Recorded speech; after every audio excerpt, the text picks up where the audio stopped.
sun was hot in the desert town of Dusty Rock. A young cowboy named Jack Ryder sat outside the small saloon, wearing his brown leather hat and dusty boots. He wasn't like the other cowboys who drank all day or gambled inside. Jack had a dream. He wanted to do something big, something that would change his life forever. Jack lived alone. His parents had passed away when he was a boy, and he had grown up working on ranches and doing odd jobs. One day, while cleaning the attic of an old man's house, he found something strange, a very old map, rolled up and tied with a red string. The map showed a sea, several small islands, and one big island in the middle. On that island, there was a strange drawing of a flower shining like a diamond. Under the drawing were the words, "The diamond flower, a gift of the ocean, found only by the brave." Jack was shocked. He had heard stories from sailors about a flower made of crystals that only grew on one island deep in the sea. People said it was more expensive than gold. Some believed it had magical powers, but no one had ever brought one back. Jack couldn't stop thinking about the map. That night, he sat near his fire, staring at the stars. He whispered to himself, "This is my chance. I'm going to find that island. I'm going to find the diamond flower." The next morning, Jack sold his horse and used the money to buy a small boat from the nearby port. The boat was old, but it could sail. He named it the Desert Wind because, even though he came from the dry land, his journey was now going to be across the sea. Before leaving, he bought supplies: water, dried food, a compass, a rope, and a sharp knife. He also carried a photo of his parents, which he always kept in his pocket. Just as he was about to leave, someone called out behind him, "Going somewhere, cowboy?" Jack turned to see Tommy, a young and clever boy who used to help him at the stable. Tommy had wild curly hair and a big smile. Jack smiled. Going on an adventure. Tommy's eyes grew wide. "Can I come?" Jack hesitated. The sea was dangerous, but he also knew that having someone to talk to would help. And Tommy was smart. "All right," Jack said, nodding. "But stay close and follow my lead." And so, the two friends climbed aboard the Desert Wind and set sail into the deep blue ocean. The town behind them became smaller and smaller until it disappeared completely.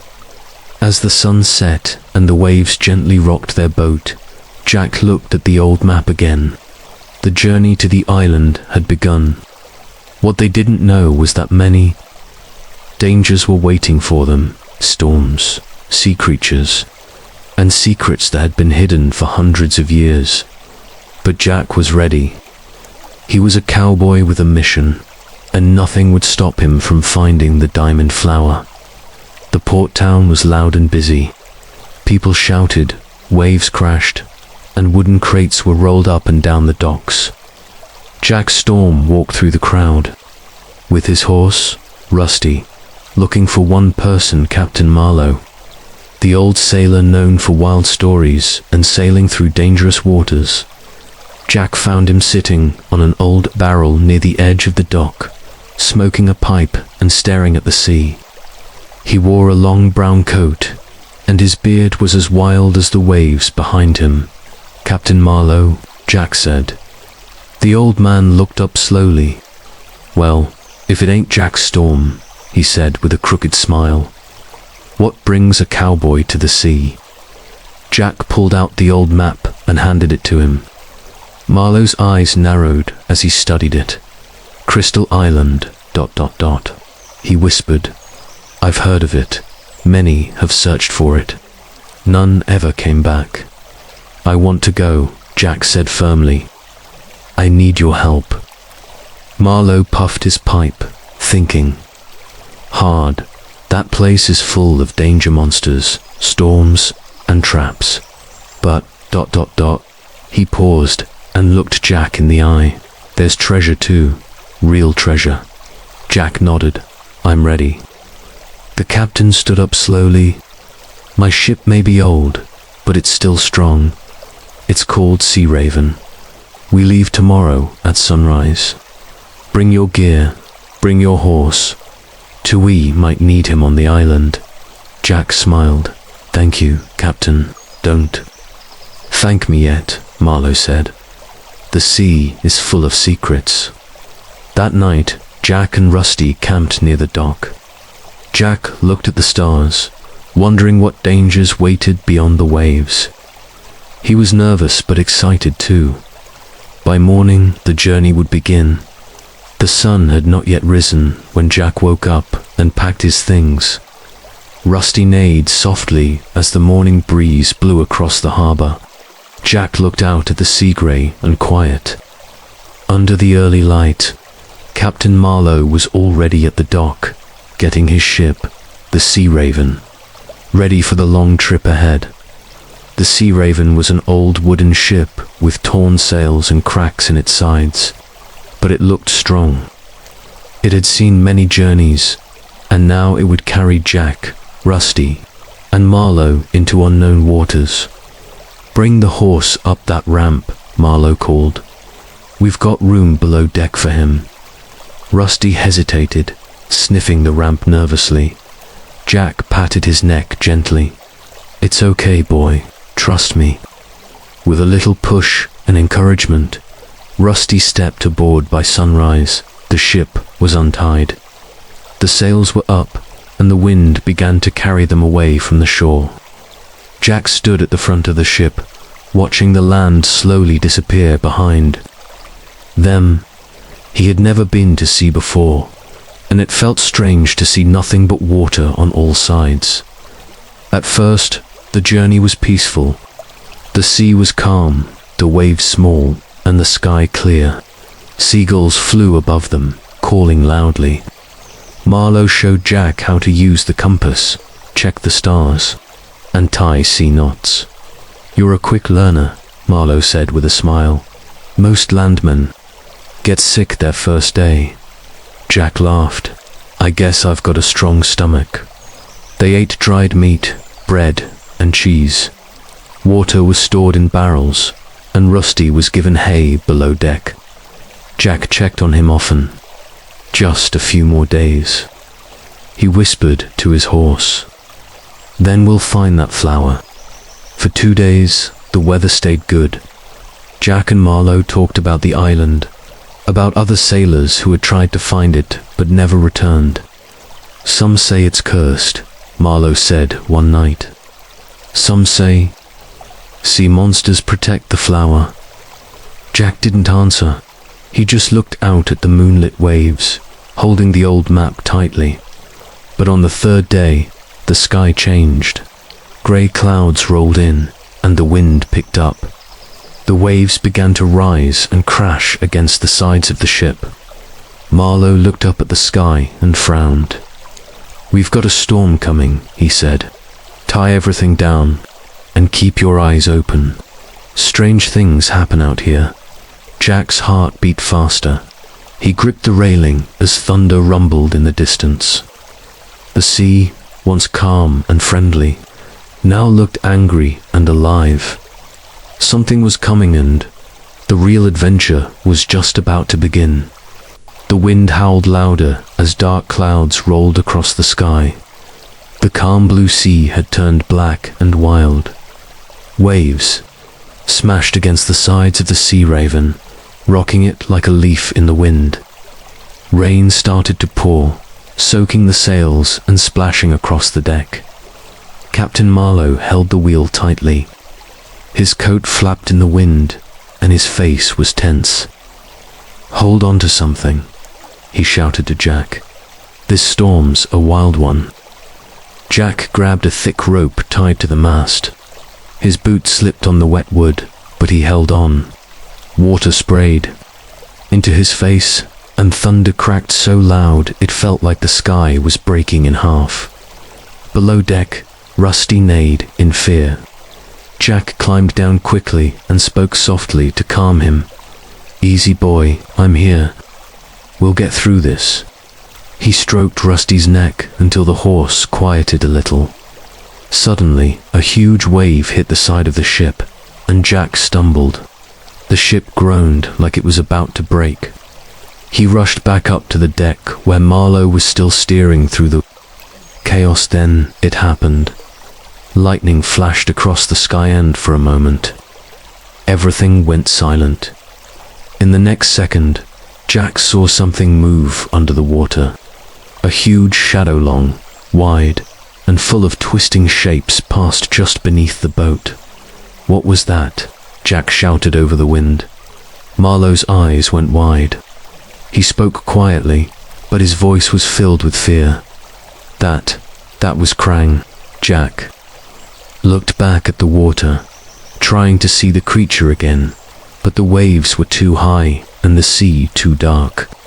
He could only feel that something massive and ancient was swimming beneath them. "Krang is real?" Jack asked, still gripping the rope. Marlowe nodded. "He's the guardian of the sea. Some say he was born from the deep before time even started. He's the reason many never make it to Crystal Island." Jack swallowed hard. The stories he once thought were just legends were coming to life. For hours, the storm raged on. Rain poured in sheets. The ship creaked and twisted, but somehow Marlowe kept control. Jack helped tie down loose ropes and kept checking on Rusty. By midnight, the rain began to slow. The wind grew quiet. The waves started to calm. The storm, at last, was ending. Jack slumped against the mast, tired and soaked. "We survived," he whispered. But deep down, he knew something had changed. The sea was warning them. The journey ahead would be more dangerous than he ever imagined. And Krang, the giant shadow under the waves, was still out there. The next morning, the sea was calm again, as if the storm had never happened. The sun peeked through the clouds, and golden light danced on the water. Jack stood on the deck, still thinking about the giant shadow he had seen beneath the ship.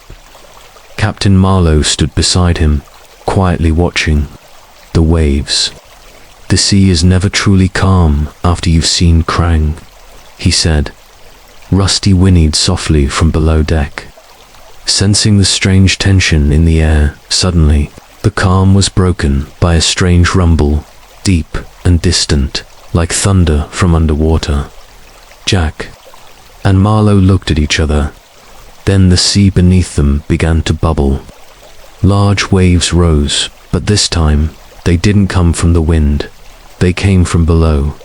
Then they saw it. A massive tentacle burst from the water and slammed down beside the ship, sending water flying. Another followed, rising high into the sky, dripping with seawater and covered in jagged suckers the size of shields. "It's Krang," Jack shouted. "Battle stations," Marlowe yelled to his crew. The sailors ran to their positions, grabbing ropes, spears, and harpoons. The sea monster rose higher, and now they could see more of its glowing eyes the size of wagon wheels, sharp fins along its back, and a roar that shook the skies. Jack grabbed a harpoon, though his hands trembled. "We're really fighting a sea legend." Krang slammed a tentacle onto the deck, smashing crates and snapping the mast in half. The ship tilted hard. Jack rolled across the deck, barely hanging on. Rusty neighed in panic from below. "Hold fast," Marlowe shouted. He threw a burning barrel toward the tentacle. It exploded in a burst of fire and smoke, and Krang shrieked in pain, pulling back, but only for a moment. More tentacles wrapped around the ship, squeezing the wooden sides like they were made of paper.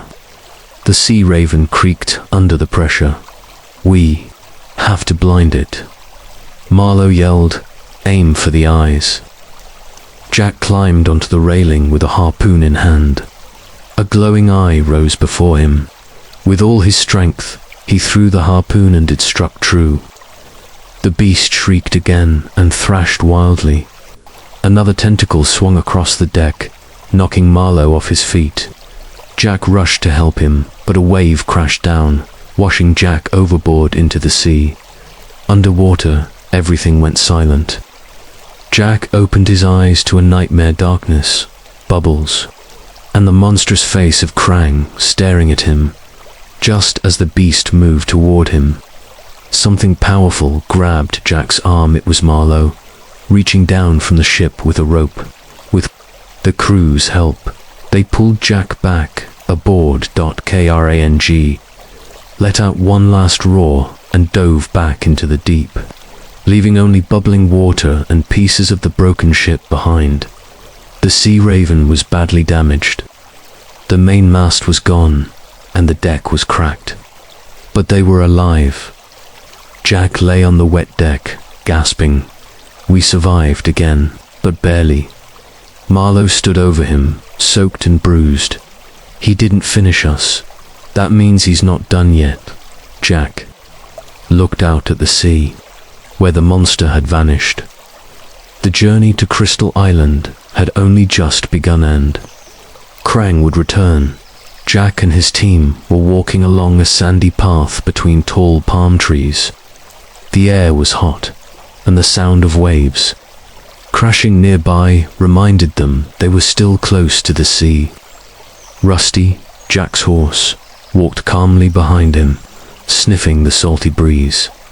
Suddenly, the ground shook. Boom, boom, dot. Everyone stopped. What was that? Lily asked, gripping her sword. Before anyone could answer, the sand in front of them exploded. Upward, a huge creature burst out. It was a giant crab, taller than a man, with claws as big as shields and eyes that glowed red. It's a sand beast, shouted Captain Marlowe. Back away. The crab screeched and charged at them, swinging its claws wildly. Jack pulled out his pistol and fired, but the bullet bounced off the crab's thick shell. It's too strong, he shouted. Lily threw a spear, aiming for its eyes. The crab dodged and slammed its claw into the ground, sending sand flying. Rusty neighed and backed up quickly. We need to hit the soft part under its belly. Marlowe yelled, as the crab raised its body to strike again. Jack rolled underneath it. With quick aim, he fired 2 shots into the soft underbelly. The crab screeched in pain and stumbled. Lily rushed forward and slashed her sword deep into the same spot. The crab let out one final shriek, then collapsed into the sand, unmoving. Everyone stood still, breathing hard. That ... was close. Lily said, wiping sweat from her forehead. Jack patted Rusty gently. You were brave, buddy. Captain Marlowe examined the crab. These creatures guard the island. There will be more. We must stay alert. Jack looked around the jungle, now darker and scarier. We're not turning back, he said. Let's keep moving. Together, they marched forward, deeper into the mystery of Crystal Island. The group continued deeper into the jungle. The trees grew taller, and the leaves blocked the sunlight. Strange sounds echoed through the forest, birds, insects, and something else, ... like whispers. Soon, they reached a wide river. The water was dark and moved slowly. On the surface, small bubbles popped and mist floated above it. The air turned cold, and the whispers became clearer. Do you hear that? Lily asked quietly. Jack nodded. Voices, but no people. Rusty stepped back nervously. Even the brave horse was scared. Captain Marlowe stepped forward. This is the river of whispers. I've heard tales of it. They say spirits live in the water. Some call your name. If you follow the sound, you disappear. Everyone stood still. Suddenly, Jack heard his mother's voice. Jack, ... come here, ... I miss you, ... His eyes widened. Did you hear that? My ma. Lily grabbed his arm. Jack, that's not real. It's the river. Don't listen. The whispers grew louder, filling their ears with familiar voices, friends, family, laughter from the past. Even Marlowe looked shaken. We need to cross, he said, but quickly, and no one listens to the voices. Tie ropes, watch each other. They tied themselves with ropes so no one could wander off. Using a fallen tree as a bridge, they began to cross the river. The log was slippery, and the mist made it hard to see. Halfway across, the whispers grew louder. Jack, help me. It was his father's voice now. Jack's foot slipped. He almost fell into the river, but Lily pulled the rope hard and saved him. Don't look down, she shouted. Keep walking. They crossed slowly, one step at a time. The voices screamed now, desperate, angry, sad. When they finally reached the other side, the voices stopped, just like that. The jungle was quiet again. They untied the ropes and sat on the ground, breathing hard. I never want to hear that again, Lily said. Jack looked back at the river, now silent and still. We're not just fighting creatures here, he said. This island, it plays with your mind. Captain Marlowe nodded. That's why the diamond flower is so rare. Few ever make it this far. They stood up again.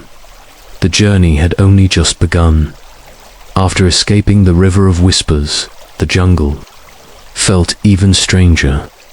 The trees looked twisted, their trunks bent like they had been watching something for a long time. Vines hung low, brushing against the group's shoulders like cold fingers. Captain Marlowe held up his hand. Wait. Look ahead. There, standing tall in the middle of a small clearing, was a giant tree. Its bark was rough and dark, and on every branch, hundreds of eyes blinked. Real eyes, some were big, some small. They moved and followed the group's every step. Rusty the horse neighed and backed away. What is that? Lily whispered. That's the tree of eyes, Marlowe replied. It's said to see into your soul. If you lie near it, the eyes will know and punish you. Jack stepped forward, his heart pounding. The eyes stared at him, some looked curious, others angry. Suddenly, a deep voice came from the tree. It wasn't loud. It spoke directly into their minds. Answer truthfully, or you shall not pass. The group froze. Then, one eye, larger than the rest, opened at the center of the trunk. Boy, the voice said, what do you seek in this jungle? Jack swallowed. I seek the diamond flower to save my mother. She's sick. The eyes blinked slowly. A pause. Girl, what is your greatest fear? Lily looked down. That I'll lose the people I care about. Again, the tree was silent for a moment. Captain, have you ever abandoned someone in danger? Captain Marlowe hesitated, then lowered his head. Yes, a long time ago, during a storm at sea, I regret it every day. The wind blew softly through the clearing. The tree made no sound. Then one by one, the eyes closed. A path opened beside the tree, its branches moving away to let them pass. They led us through, Lily said, breathing in relief, but only because we were honest. Marlowe added, as they stepped past the tree. Jack looked back. A single eye remained open, watching them leave. This island, he realized, was alive, and it was testing them. The path beyond the tree of eyes led them deeper into the jungle. The air felt thicker now. Strange animal cries echoed through the trees, and the sky above was almost fully hidden by dark green leaves. Suddenly, a loud crack. A stick snapped under Jack's boot. Before anyone could speak, shadows dropped from the trees. Monkeys, but not ordinary monkeys. They were tall, as big as men, and walked upright. Their eyes glowed with a blue light. Each one wore wooden armor made from vines and bark, and they carried long staffs that looked like they were carved from lightning-struck trees. The group stood still. The monkeys circled them. One stepped forward. He was older, his fur grey around the eyes, and he held a golden staff. "I am Barco," he said in a deep voice, "leader of the guardians of the forest. Why do you walk through our land?" Captain Marlowe stepped up. "We mean no harm. We seek the diamond flower to save a life." Barco looked at them with wise eyes. "The jungle is not a place for easy journeys. You must prove yourselves." Jack stepped forward. "How do we do that?" Barco turned. "Follow." They walked through the jungle, guided by the monkey warriors, until they reached a wide stone circle. In the center stood a statue of a great monkey, good arms, outstretched, vines wrapping around its stone body. "This is the trial circle," Barco said. "To pass, you must each show a strength of spirit." The trials began. Lily was first. She had to balance on a narrow vine bridge across a deep pit without fear. Her hands shook, but she made it. Captain Marlowe had to lift a fallen tree with only his arms. The monkey warriors helped him position it, and with all his might, he pushed until it rolled aside. Jack was last. He was led into a small cave. Inside was a glowing mirror made of crystal.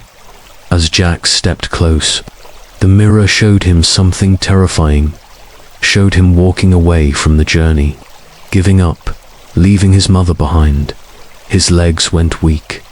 Then he remembered her smile, her voice, her warm hands on his head when he was sick as a child. "No," Jack whispered. "I won't give up." The mirror flashed and went dark. He stepped outside. The monkey warriors nodded with respect. Barco spoke again. "You are brave. You have passed. We will guide you to the edge of the black trees. But beware, that is where the darkness begins." Jack nodded. "Thank you. We won't fail." And with that, the monkey guardians disappeared into the jungle trees, leaving behind only the sound of rustling leaves. The next morning, fog covered the jungle like a thick white blanket. The monkey guardians were gone, but they had pointed the group toward a path of blackened trees unlike any they had seen before. The trunks were dark as coal, the leaves thin and silver, and the air around them was cold and still. There were no birds, no bugs, just silence. "This must be the place," Lily whispered. Captain Marlowe nodded. "Stay close. Keep your weapons ready." As they entered the forest of black trees, the fog grew thicker. It moved like smoke. Jack could barely see the boots in front of him. Strange shadows shifted at the edge of his vision, like someone was walking beside them, but vanished when he looked. Then they heard a whisper, not in words, just sounds, like wind speaking through teeth. Lily gripped Jack's arm. "Something's wrong here." Suddenly, a shadow ran between the trees, then another, then 10 more dot figures made of mist. No faces, no voices, just hollow shapes of people. One reached for Jack. He jumped back, and the figure melted into smoke.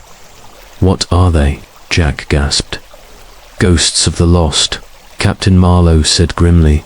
"This forest feeds on fear. If we panic, we're trapped."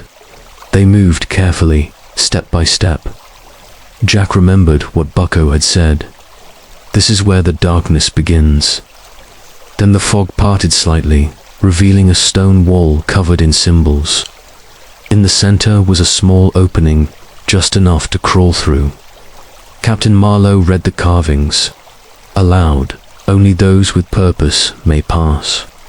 Jack stepped forward. We have a purpose. Let me try. He knelt and crawled through the stone opening. Inside was a tunnel lit by glowing mushrooms.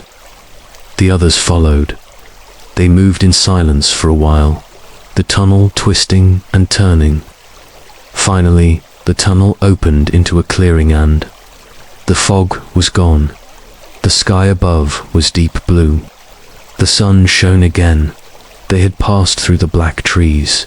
Ahead lay a long river of crystal clear water, and beyond it, a tall, glowing mountain.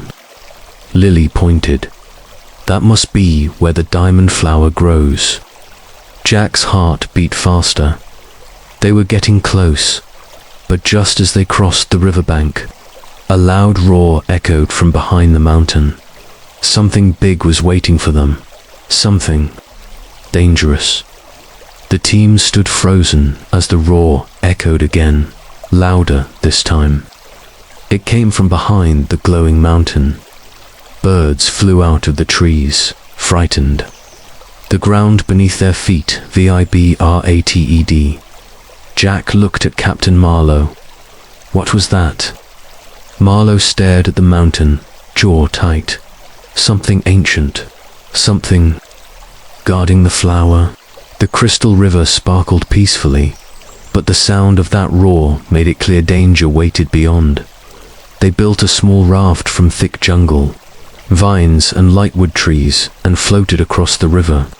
As they stepped onto the shore, Jack saw strange markings in the mud-hued claw prints, 3-toed deep. Fresh. These are not from any normal animal, Lily whispered. They climbed the mountain trail, moving quietly, surrounded by glowing stones and flowers that sparkled like stars. As they reached a cliffside path, the sky darkened. Clouds gathered quickly, and cold wind rushed down the rocks. That's when they saw it. The beast it stood on a ledge, high above them, taller than any creature Jack had seen. Its skin was rocky and cracked like dried lava. Two glowing yellow eyes peered through the fog. Horns curved from its head, and its arms were thick, like tree trunks. It let out another deafening roar. The mountain shook. The guardian of the diamond flower, Captain Marlowe said. The beast jumped down, landing just yards away. Stones cracked beneath its feet. It sniffed the air, then let out a deep growl. It hadn't attacked yet, but it was watching. Jack stepped forward, slowly. His heart pounded. We're not here to steal, he said softly. We're here to save someone. The beast narrowed its eyes. Then it pointed one massive finger toward the top of the mountain. You must prove yourself, it said in a voice like thunder. Everyone stared in shock. The beast could speak. How? Jack asked. The beast slammed its hand into the ground, and a glowing path opened a stairway made of light that led to the top. If your heart is true, climb. If it is not, you will fall. Without hesitation, Jack stepped forward. I'll go first, he said. Lily and Marlowe followed. One by one, they climbed the glowing stairs. Each step felt heavy, as if the mountain was testing them. Jack remembered his mother's face, weak and pale. That memory gave him strength. Finally, they reached a top, and there, in the center of a small crater, growing in a bed of gold moss, was the diamond flower. It sparkled with every color of the rainbow, and its petals pulsed like a heartbeat. They had found it, but behind it stood a second guardian, smaller than the beast, but faster, fiercer. With eyes like fire, it roared. This was the final test. The second guardian stepped forward, muscles rippling under its black, armored skin. Its eyes glowed like fire, and sharp horns curved back from its head. Unlike the giant beast from before, this one was built for speed. It moved like a shadow dot. Jack stood in front of the diamond flower, sword in hand. Lily and Captain Marlowe flanked him, ready to fight. The guardian lowered its head and let out a sharp, growling sound. Then it charged. Jack barely had time to raise his sword. The guardian slammed into him, knocking him to the ground. Sparks flew as the blade clashed with the creature's claws. Jack rolled to the side, and the guardian leaped again straight at Lily. Captain Marlowe stepped in, swinging his axe, forcing the creature back. It landed with a snarl, circling them now, faster than before. "We can't beat it with force," Jack shouted. "It's testing us." "Testing what?" Lily yelled. "Our hearts," Jack replied. "That's what the big one said. We must prove we're worthy." Jack dropped his sword and stepped forward completely unarmed. "Wait, what are you doing?" Marlowe called out.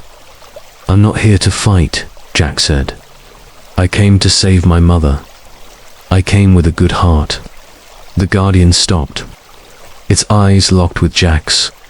Then, slowly, it tilted its head, curious. Jack took another step forward. "I don't want to hurt you. I just need that flower to save a life." The guardian stepped closer, nose twitching, as if sniffing Jack's spirit. Then it bowed its head. The air shimmered. The clouds cleared. A warm light fell upon the mountain peak. The final guardian stepped aside.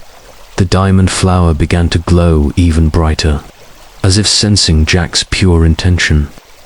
He approached it gently, knelt, and carefully plucked it from the golden moss. The stem remained untouched, as if the flower had chosen him. As soon as he held it in his hands, the mountain began to hum with power. The two guardians roared in anger, but in approval. "You have passed," the larger beast said from below. "Go now, the jungle honors you." Jack, Lily, and Marlowe made their way down the glowing path, the flower safe in Jack's grip. The forest seemed calmer, brighter. Even the wind felt warmer as they returned to the river. Animals peeked out of the trees, not afraid, but watching. Like friends, they boarded the raft and crossed back in silence. Jack looked at the glowing flower and whispered, "I'm coming, Mum." The jungle had tested them, and they had passed. Jack, Lily, and Captain Marlowe raced through the jungle with the diamond flower carefully wrapped in cloth. The sky above was turning orange as the sun began to set, and the jungle shadows grew longer. They didn't speak much. Every step mattered now. Jack's mother was still lying sick, and the flower's magic might fade if they waited too long. "We have to move fast," Jack said, looking at the sky. "We don't know how long this flower will stay fresh." "The path back is dangerous," Captain Marlowe warned. "We woke the jungle with our journey. Things might not be the same." He was right. Strange sounds echoed in the trees that hadn't shown themselves before. The forest was watching. The jungle now knew them. They pushed through thick vines, crossed streams, and climbed over fallen trees. The air grew heavier, almost like the jungle itself didn't want to let them go. Suddenly, the ground trembled. A group of wild black-furred beasts with long arms and glowing red eyes blocked the trail. They looked like jungle apes, but their bodies were bigger, their growls deeper. "They're guarding the path," Lily whispered, gripping her knife. Jack took a deep breath. "We're not here to fight, but we're not turning back either." Captain Marlowe stepped forward. "Let me try something." He reached into his coat and pulled out a small silver whistle. He blew into it. No sound came out, but the beasts suddenly paused. They tilted their heads, confused. The whistle was made from a sea crystal that came from his own pirate adventures, something that echoed with the energy of the jungle. Slowly, the beasts stepped aside, unsure but no longer aggressive. "Hurry," Marlowe whispered. Before they changed their mind, they ran again, hearts pounding. Hours passed. Darkness began to fall. Jack's legs ached, but he didn't slow. Down at last, the jungle thinned, and they saw the open sky. Jack's village was ahead. He burst into a sprint, leaving the others behind. He ran past huts and surprised villagers who gasped as they saw him. He reached his home, breathless. His mother still lay in her bed, pale and quiet. "I've got it," he whispered. Unwrapping the flower, Lily entered, followed by the village healer. The healer gently took the flower, crushed a few petals in a small bowl, and mixed them with water. The mixture began to glow faintly. She lifted it to Jack's mother's lips. For a moment, nothing happened. Then her fingers moved, her eyes fluttered open. "Jack," she whispered, her voice soft but alive. Tears rolled down Jack's face. "I'm here, Mom. I'm here." The villagers began to gather, amazed by the miracle. Some knelt, some cried. The legend of the diamond flower had come true. Jack had returned a hero not because he fought with a sword, but because he never gave up. The jungle had tested him, with fire, water, beasts, and darkness, but his heart stayed strong. He had raced against time and won. The whole village gathered outside Jack's home that evening. The air was filled with laughter, drums, and dancing. People brought fruits, warm bread, and spicy meat to celebrate the miracle. Fires burned bright, and the stars above looked like glittering diamonds in the sky. Jack stood beside his mother, who now sat up with a blanket around her shoulders. Her color had returned, and a peaceful smile rested on her face. "I knew you'd come back," she whispered, holding Jack's hand. "I promised I would," Jack said, squeezing her hand gently. Captain Marlowe and Lily stood nearby, smiling. The villagers treated them like heroes too. Children gathered around them, asking for stories about the island, the monsters, and the glowing flower. Captain Marlowe, always dramatic, acted out parts of the adventure, waving his arms and pretending to swing a sword. The children cheered and clapped. Lily, shy but proud, showed them the map they had followed, and told them how they escaped the snake vines. As the music played louder, the village elder walked toward Jack. He wore long robes and had kind, wise eyes. "You've done something few ever do," the elder said. "You faced the unknown. You brought back life, and now you must decide what comes next." Jack looked around. The village, the smiling faces, his healed mother. It was everything he had ever wanted. But deep in his heart, the spirit of adventure still flickered like a small flame. "I want to stay," Jack said softly. "At least for now. But I also want to explore again one day." The elder nodded. A true traveler knows when to stay and when to go. Later that night, as the firewood crackled and the stars moved across the sky, Lily sat beside Jack. "Do you think there are other flowers like that?" she asked. "Maybe," Jack said. "Maybe even stranger things." Captain Marlowe joined them, holding 3 wooden cups filled with warm jungle tea.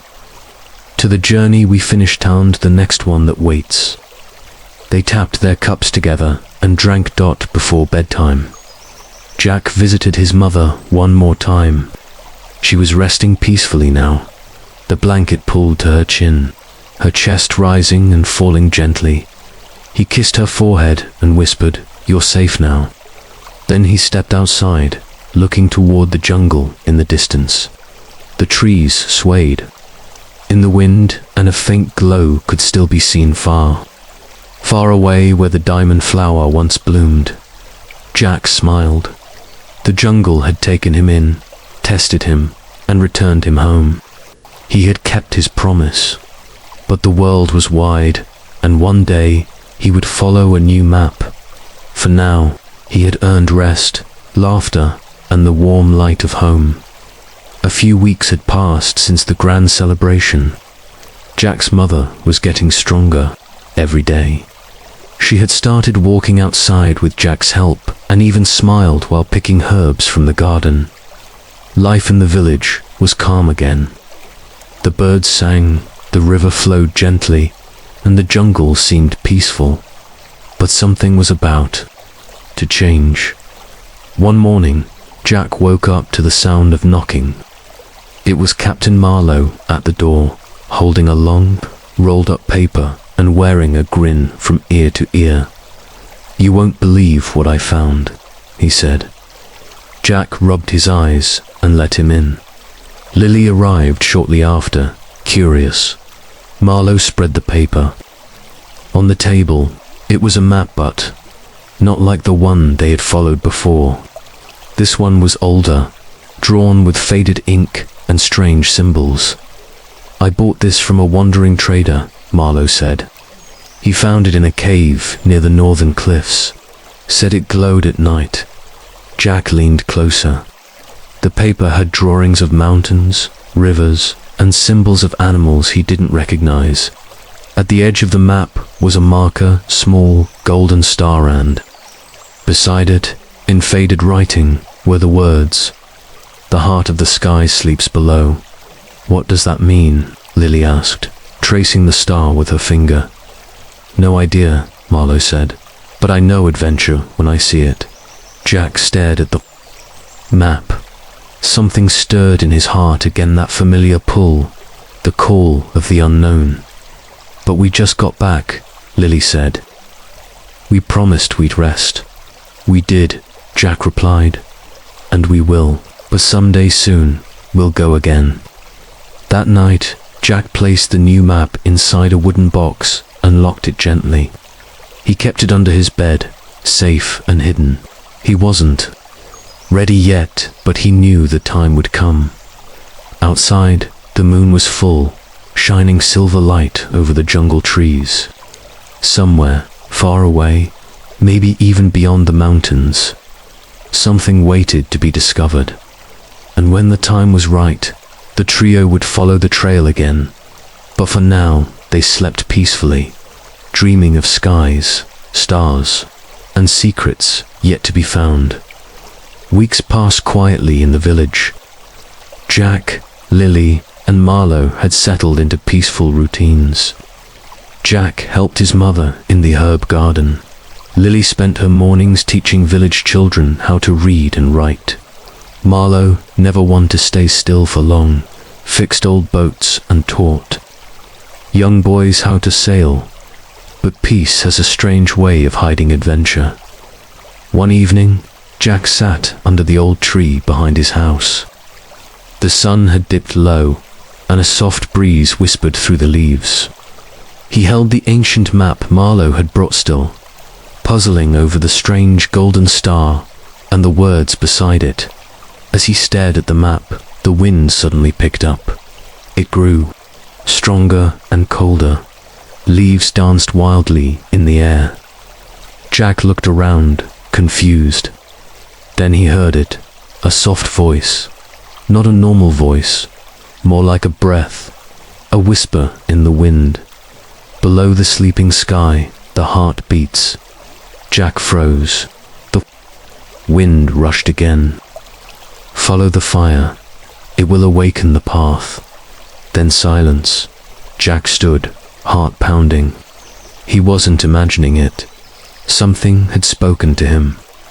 The map in his hands shimmered slightly in the moonlight, almost glowing.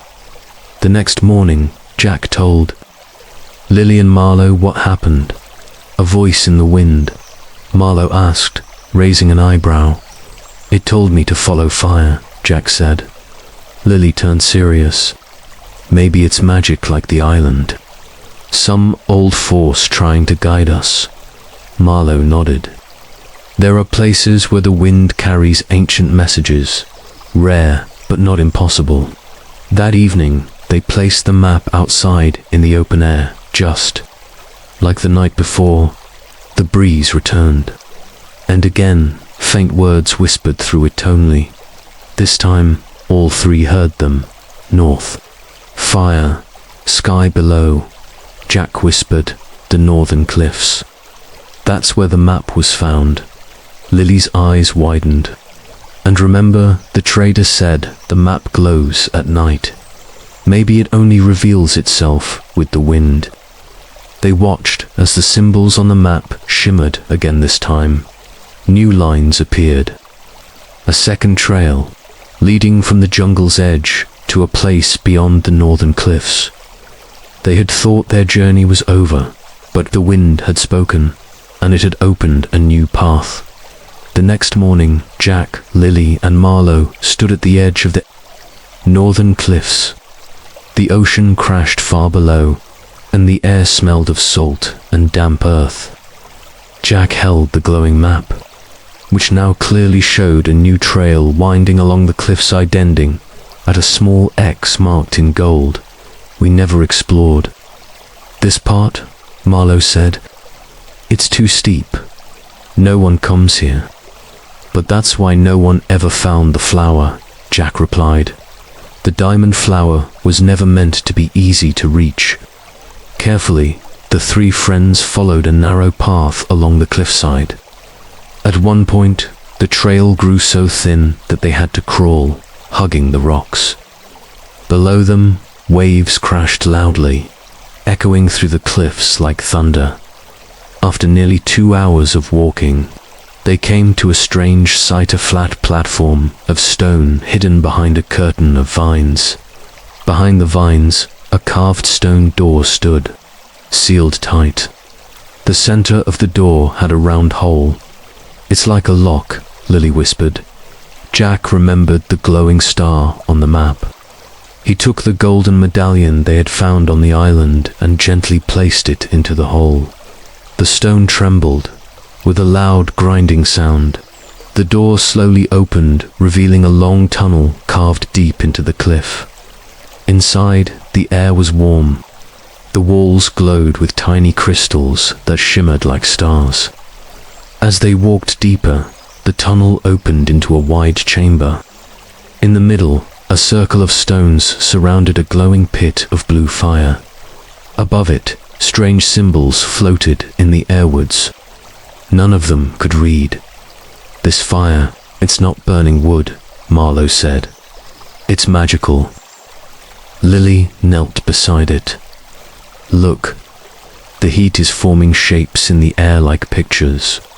Indeed, above the flames, images appeared like smoke scenes of a great tree growing from a cliff, of a flower blooming at its top, and of a tear-shaped crystal falling into someone's hand.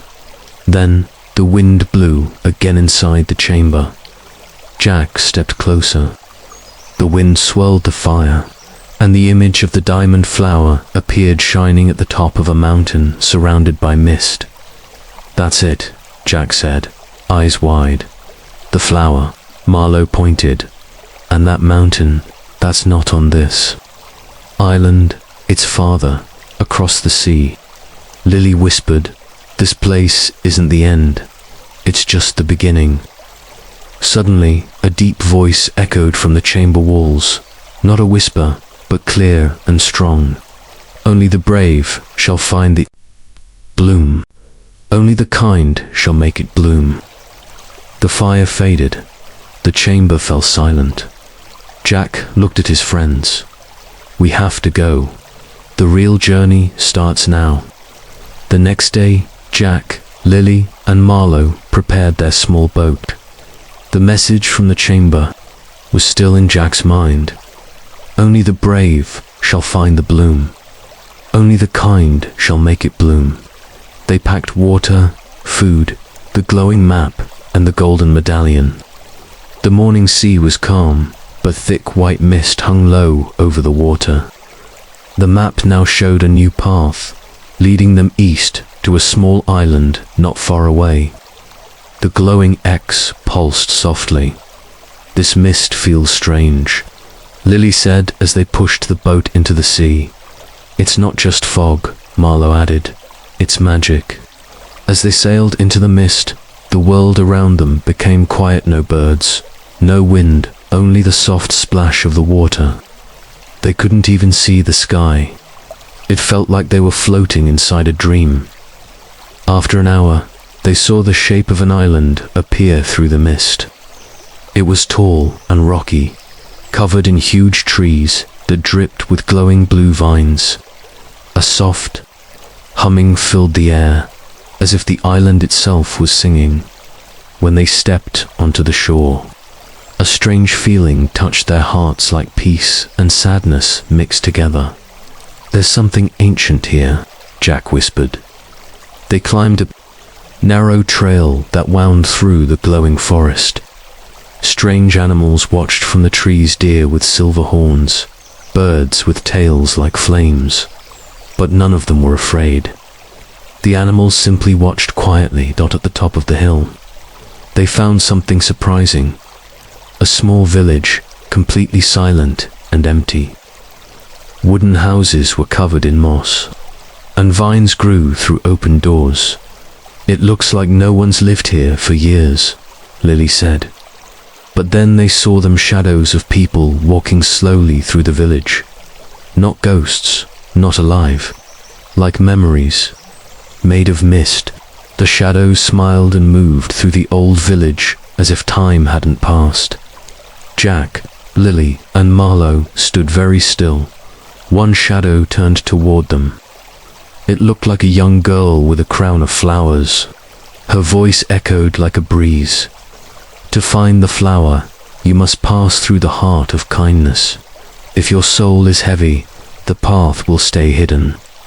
Then the shadows faded into light, and the village was empty once again. Jack sat down. "What does that mean? Heart of kindness?" Lily thought for a moment. "Maybe we have to help someone, or forgive someone." Marlowe nodded. "We've faced monsters and storms. Maybe this part of the journey is not about strength but about heart."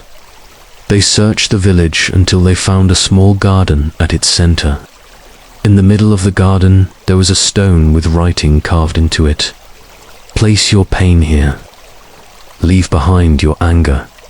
Only then shall the path open." Jack stepped forward. He thought of his mother, sick and waiting. He remembered the fear, the worry, the sadness.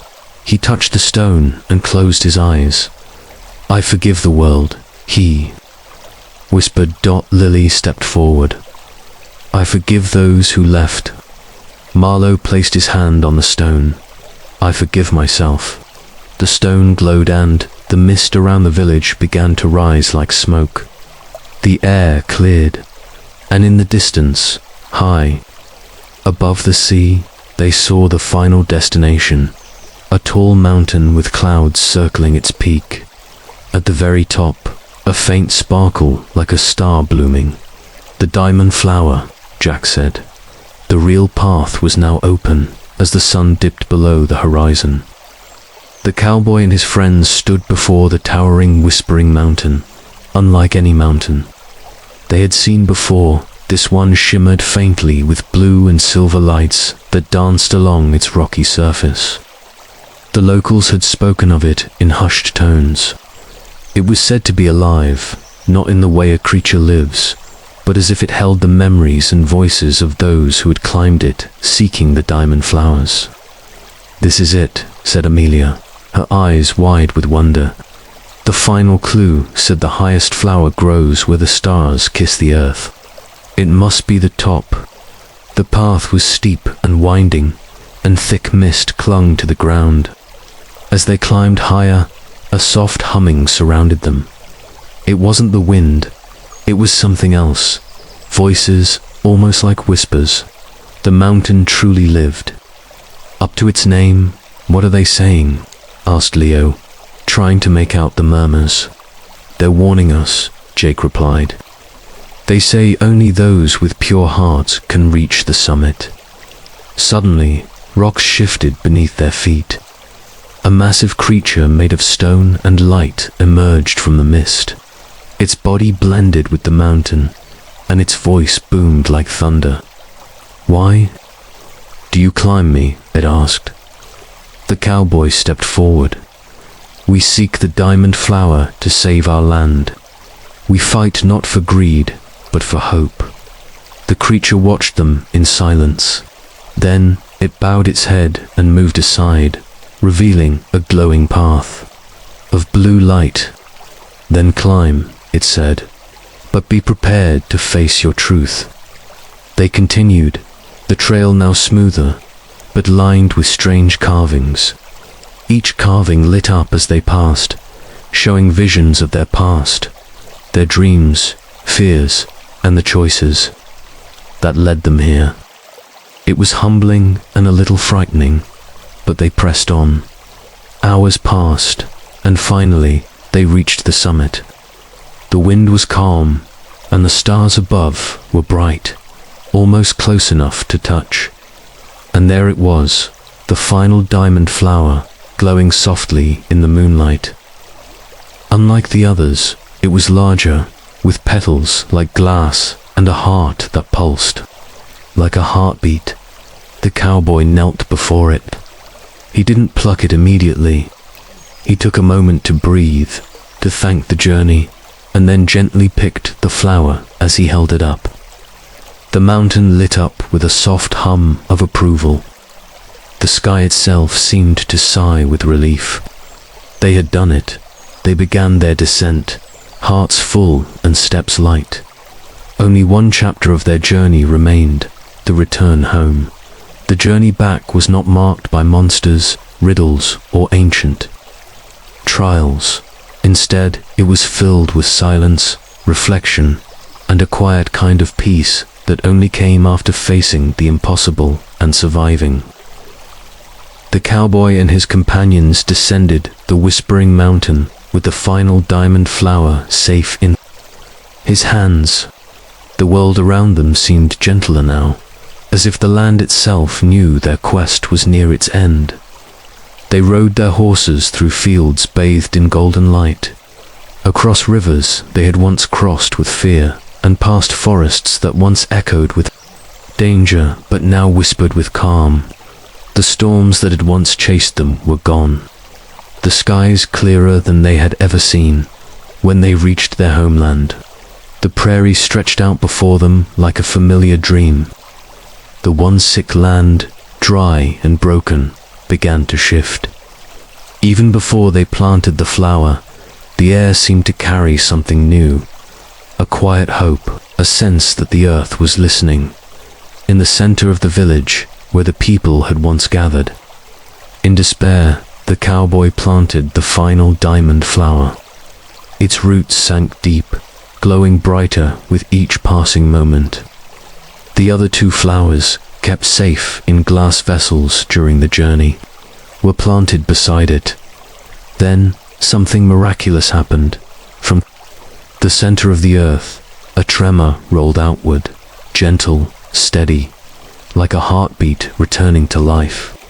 The grass began to grow, greener than before. Streams, once dry, began to babble with fresh water. Trees stretched taller, bearing fruit once again. The animals returned from their hiding places, and the people emerged from their homes, wide-eyed and breathless. They gathered around the cowboy and his companions. No words were needed. The flowers had spoken for them. Children laughed. Elders wept. And for the first time in a long time, the prairie sang. The cowboy stood silently, his hat tipped low over his eyes. Amelia placed a gentle hand on his shoulder. "You did it," she whispered. He looked out at the horizon, where the sun dipped low and painted the sky in hues of fire and gold. "No," he said softly. "We all did." That night, under a sky full of stars, a great fire was lit in celebration. Music filled the air, and the people danced, not just for what had been restored, but for what they had learned. That hope, though fragile, could grow strong when watered by courage. That unity could heal wounds deeper than any river. And that even the roughest cowboy, lost in sea and jungle, could find a way home. And so, the legend of the cowboy and the diamond flower lived on, not just in stories, but in the roots of the land itself, blooming every year as a reminder that even in the wildest adventure, it is love, loyalty, and a brave heart that lead the way home.